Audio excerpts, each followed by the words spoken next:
Hey guys, it's Nicholas Armistead with Armistead Associates at Broker LLC. I want to welcome you guys to another episode of the Foundation First podcast. Today we're going to do something a little bit different. You know, the whole premise of this podcast is really to help first-time home buyers give them the foundation that they need and all things home ownership. So today, what we decided to do is we actually asked ChatGPT. We did very deep research, and we asked ChatGPT to go across all platforms on the internet and get the most common questions and concerns for first-time home buyers in the state of Alabama. So I got my producer. He's behind the scenes. You can't see him. Hey, Jesse. And he's actually going to read off all of the questions that ChatGPT spit out across all the platforms, and I'll answer them live and give you my answer and my opinion. So, Jesse, anything before we get started, or anything you want to say? No.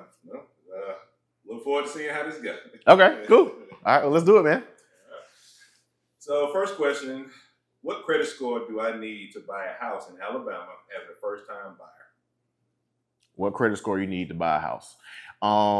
It varies. I have seen some lenders have pre-approved some buyers up to, as low as a 580 credit score, but it varies per lender. And that's something that you might want to just reach out to a lender to just find out, because different lenders, they look at different credit scores. You know, you have a FICO, you have a TransUnion, and things like that. So different lenders look at different scores. Some of them look at a combination of all three scores and the average. Some of them look at your middle score. Some of them look at your high score. It just all depends on the institution. So as we always preach, just go if you're interested in buying a house. If you're interested in buying a house tomorrow or 10 years down the road, just go ahead and talk to a mortgage lender so you can see where you're exactly at, so they can actually put you on a pathway to get you where you need to go. How do I find a good real estate agent to help me buy my first home? How do you find a good agent to find?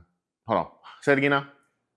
How do I find a good real estate agent to help me buy my first home? Okay. The first step I would do is if anyone in your close proximity, your family, friends, co-workers, or anyone that you may have known that have bought a home or have had success with a great real estate agent, always ask them first, because they already have experience. If not, do your own research. Go online, Google. Actually, one of my recent clients, they actually found me on ChatGPT, where they asked ChatGPT were some of the top agents, what they were looking for in an agent in a certain area, and ChatGPT actually spit out some names and gave some statistics and research about me, and that's how one of my past clients just recently found me. So utilize all of your resources as far as research online, asking friends and family, and honestly, you can even go to your local chamber of commerce as well. They have a list of agents on there that are members of the chamber. And you know, one good thing about being a member of the Chamber of Commerce is if they're invested in if they're invested in the Chamber of Commerce, 9 times out of 10 they're invested in the community. That's good. What if I find a house online before contacting my agent? Okay. So the first thing I would say is that's fine if you find a house online that you're interested in. That's totally fine.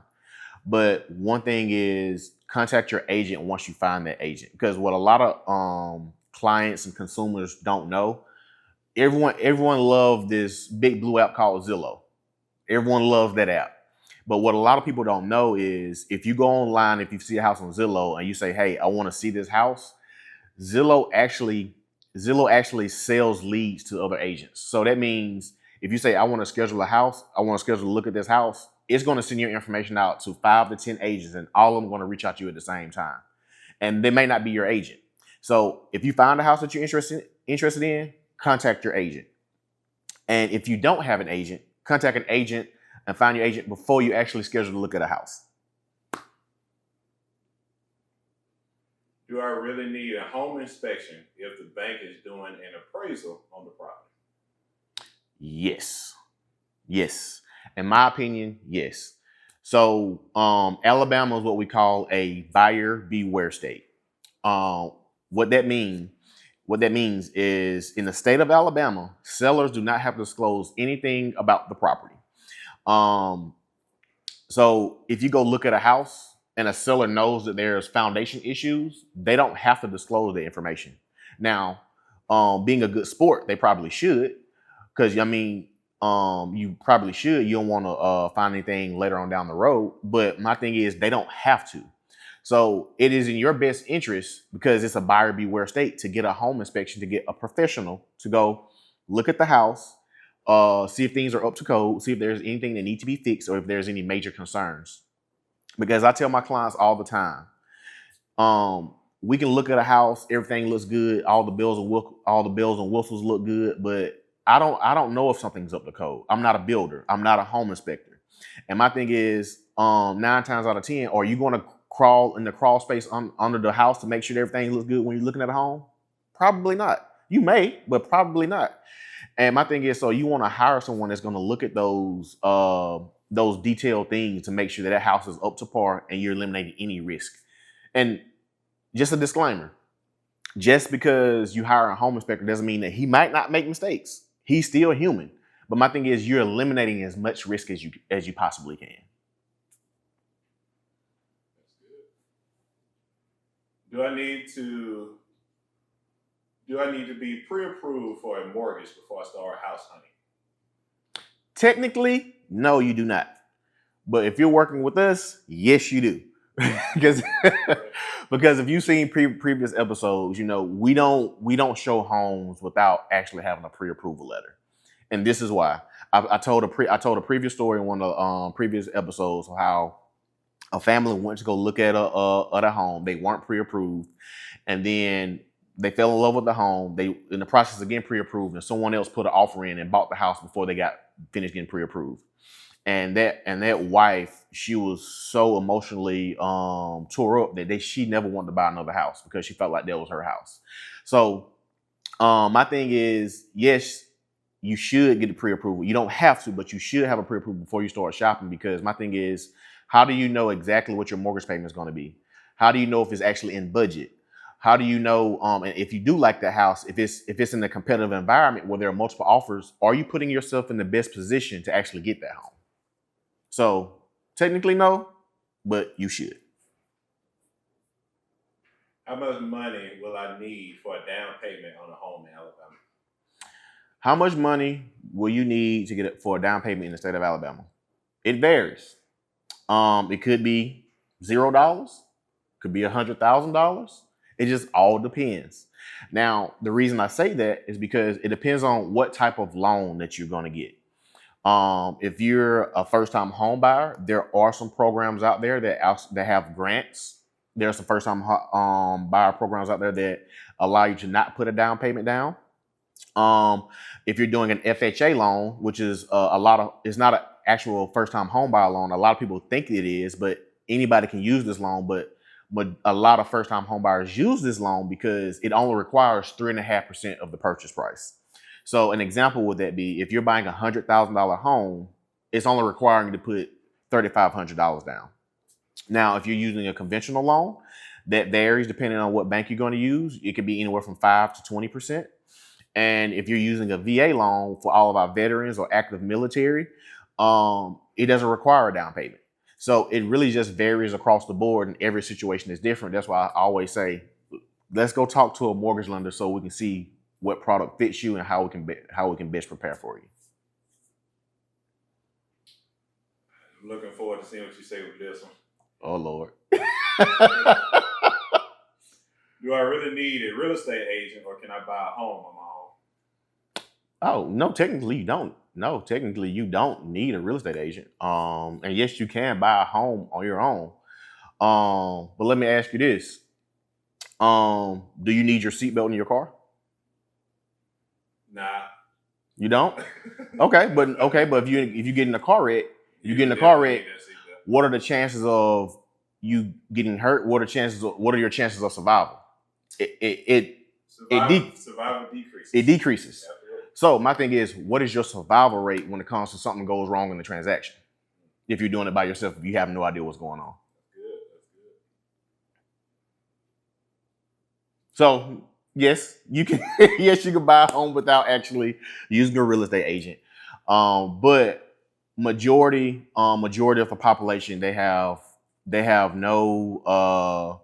They're not familiar with the process. They don't know the speed bumps of what goes on within the transaction. And I'll be completely honest with you. Most people don't know they need a real estate agent until something go wrong in the transaction. And my thing is, yeah, well, you're not hiring us for what's right in the transaction. You're hiring us when something goes wrong, because something will go wrong. And a lot of people have a misconception of what we actually do within the transaction, because a lot of the stuff that we do and a lot of problems they resolve are behind the scenes and the client don't even know about. Can you expand a little bit more about what an agent actually does? Sure. So for the most part, most people, when they say they want to hire a real estate agent, let's say on the buying side, when they want to hire a real estate agent on the buying side, they think they're just hiring an agent to show them homes, to find them a home, or that agent may actually have an inventory of homes and they want to buy that home. That's not necessarily true. You're hiring an agent to have your best interests and to fight for you within this fight. And the reason that I say that is because my thing is, if you're unrepresented within the transaction and there's another agent involved, if you're doing new construction, buying a resale, or whatever that may be, and if you don't have any representation, that agent is representing the other party. No matter how nice they are, how friendly they are, whatever they have going on, their sole obligation is to take care of their client, not you. So my thing is, yes, you can go to a new construction community by yourself. You can buy a house by yourself. There is an agent involved, but if you don't have representation, remember that agent was hired by the builder. You didn't hire that agent. Can I ask the seller to cover some closing costs or other expenses? Yes, you can. Yes, you can. You can ask the seller to cover your closing costs and prepays, and you can even negotiate that the seller actually pays the buyer agent commission as well. So, I've had instances where, not all the time, but I've had instances where I've had first time home buyers where it was a perfect scenario. Not all scenarios are this way, but we had a perfect scenario. Well, the first time home buyer didn't have to put a down payment down. They had closing costs. I was able to negotiate those closing costs, and the seller actually paid my fees, to where literally the buyer got their keys with no money out of pocket, other than their home inspection and appraisal. But outside of that, they had no money out of pocket. Are there any first-time home buyer programs or grants available in Alabama? Yes, there are grants, there are programs, and it varies per location and per institution. So, various banks, various brokerages, they have programs that assist first-time home buyers. There's also here in the city of Opelika, the city of Opelika have a first-time home buying program as well, to where they actually can help assist. They don't cover everything, but they can help assist you in your down payment and your closing costs if you're buying in the city of Opelika. But there are numerous products out there. There are numerous different things. So it really just all boils down to what you qualify for and what's the best fit for you and your situation. So there's not a one size fit all for all first time home buyers. So you just have to reach out to your mortgage lender, your real estate agent, or reach out to any of us, and we'll be happy to see what program fits you and what's the best option for you. Should I wait for home prices to drop or buy a home now if I can afford it? Okay. That's a loaded question. So I'll answer it this way. It all depends on your situation. There are a lot of factors that go into that within answering that question. My first question is, where are you buying it? The second question would be, how long do you plan on being there? And my third question is, my third question is, what is your current living situation? So this is the reason I'm asking those questions, because my thing is, if you're going to be, if you're moving somewhere on a temporary assignment, only going to be there a year, it doesn't make sense for you to buy, even if you can't afford it. And my thing is, if you're planning on moving within the next year, but let's just say, hey, you want to buy it and make it turn into an investment property. There may be an opportunity. Are you buying in Lee County? It's the second growingest county in the state. There's a lot of demand here. So my thing is, if you can afford it, you put yourself in a good chance where if you do have to sell it, you can make some money off of it. My third thing is, or is your mortgage payment going to be less than your rent? Or is there even inventory in your area to where if you could afford it, is it going to make sense? So honestly, it all depends on everyone's scenario, and we really just have to dig and just do a consultation. So my short answer is, it depends. And the last question would be, what are some things that, just off the top of your head, that are very common questions for people who are first-time home buyers? Questions they should ask, or just... Let's do questions they should ask that they don't know that they should ask. Ask who specifically? Their relative. Okay. My first question is, have you ever bought a home? That'll be my first question. Not saying that a great agent can't be someone that has never bought a home, but my thing is, I feel like if I'm a first-time home buyer and I'm going through something very emotional, have you been through what I've been through? That'll be a good question. Another question would be, which a lot of agents are going to hate me for this. When was the last time you talked to your past clients?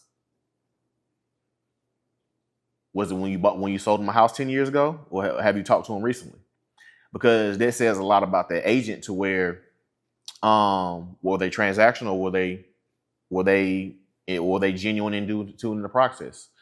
A lot of people like to ask, how many homes have you sold? What's your sales volume and things like that?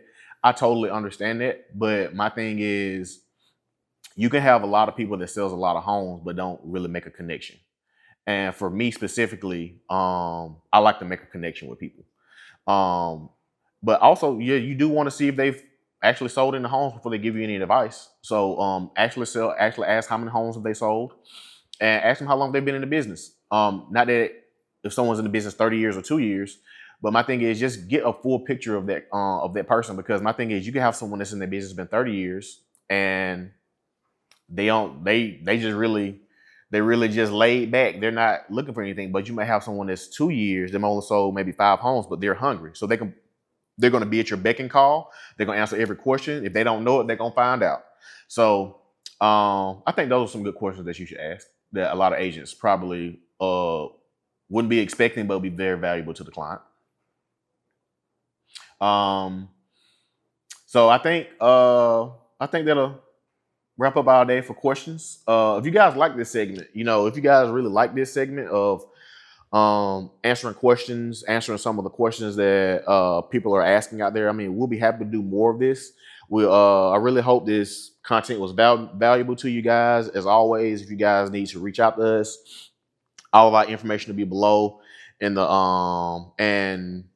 description section. And if you guys have specific questions that you want us to answer on the podcast, man, please comment below or send us a DM, text us, call us, whatever it may be, man. We'll be happy to answer any of your questions. So, man, until next time, y'all take care, and love y'all, man. Peace.